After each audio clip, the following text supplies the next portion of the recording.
Welcome to the Making of a Nation, American History in VOA Special English. A new leader stood before the American people on March 4th, 1913. He was Woodrow Wilson, the 28th President of the United States. Wilson belonged to the Democratic Party.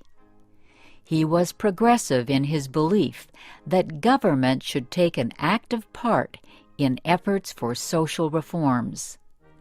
This week in our series, Kay Gallant and Harry Monroe begin the story of Wilson's presidency.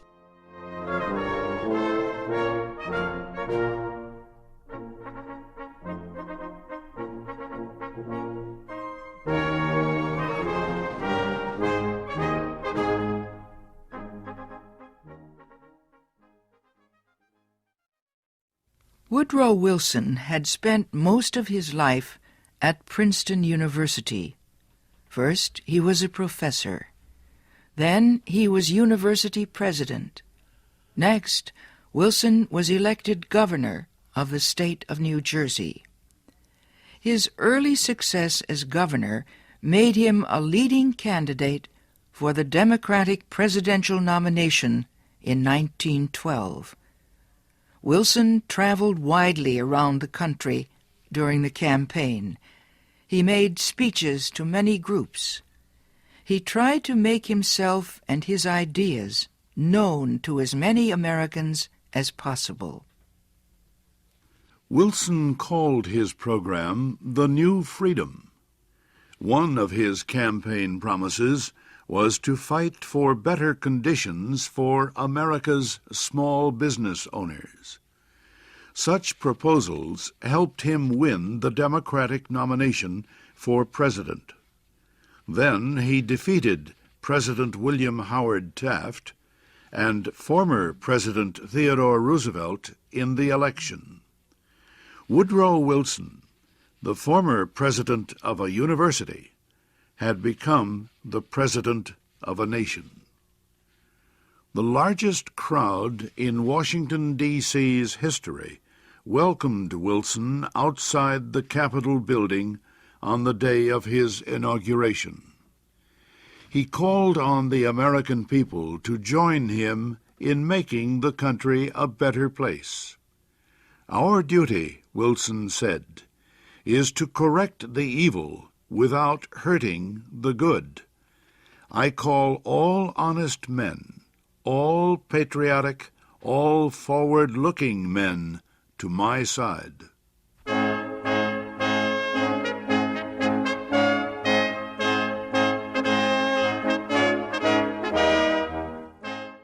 Wilson wasted no time. He immediately called a special session of Congress to act on Democratic campaign promises to reduce import taxes or tariffs.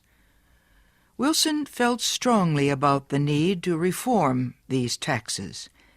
He broke tradition by leaving the White House to appear before Congress in person to appeal for his tariff proposals. Many members of Congress opposed Wilson's plans, but the new president used the results of a Senate investigation to win the fight. The investigation showed that a number of senators owned companies that depended on high tariffs for their profits. The votes of these senators were influenced by their property holdings. Public knowledge of the situation forced many of them to give up their holdings and stop resisting tariff reform. Congress finally approved Wilson's proposals. Lower tariffs reduced the amount of money taken in by the federal government. So the Senate also approved a tax on income or earnings. A constitutional amendment had been passed earlier to permit such a tax. President Wilson and the Democratic Party were pleased with the new tariff and income tax bills. But they were far from finished. Next, they turned their efforts to reform of the banking industry. For several years, many people had recognized the need for changes in the banking system.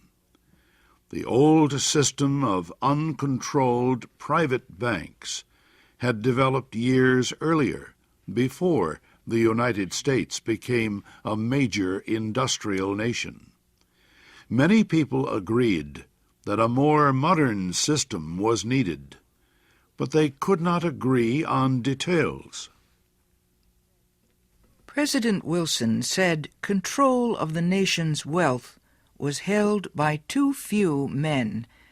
He noted a report that said just 2 men controlled 10% of the total wealth of the United States. Wilson said the nation needed a money supply that could be increased or reduced when necessary to correct economic conditions. He said a method was needed to let banks help each other during economic emergencies. And, he said, laws were needed to prevent a few wealthy men from using the economic resources of the country for their own purposes. Finally, Wilson said the control of this system of banking must be public, not private. It must belong to the government itself. Wilson called his proposal for a central bank the Federal Reserve System. Under the plan, the nation would be divided into 12 areas. Each area would have its own Federal Reserve Bank. These area banks would not do business with the public. They would serve only as bankers' banks, and they would issue a new form of money supported by the federal government. Most important, the leaders of the new system would be chosen by the government, not by private business.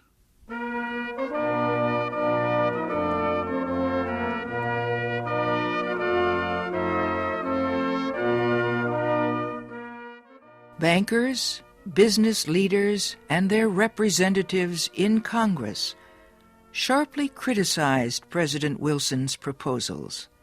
They said government control of the banking system was socialism, not capitalism. But Wilson refused to change his proposals, and he helped to lead the fight to make them law. Finally, Congress agreed. It did not take long for bankers to discover that the new system was much better than the old one. Today, the Federal Reserve System is one of the most important institutions in the United States. For Woodrow Wilson, the fight over the banking system was yet another political success. He had won major reforms in the nation's tariffs, taxes, and banking systems.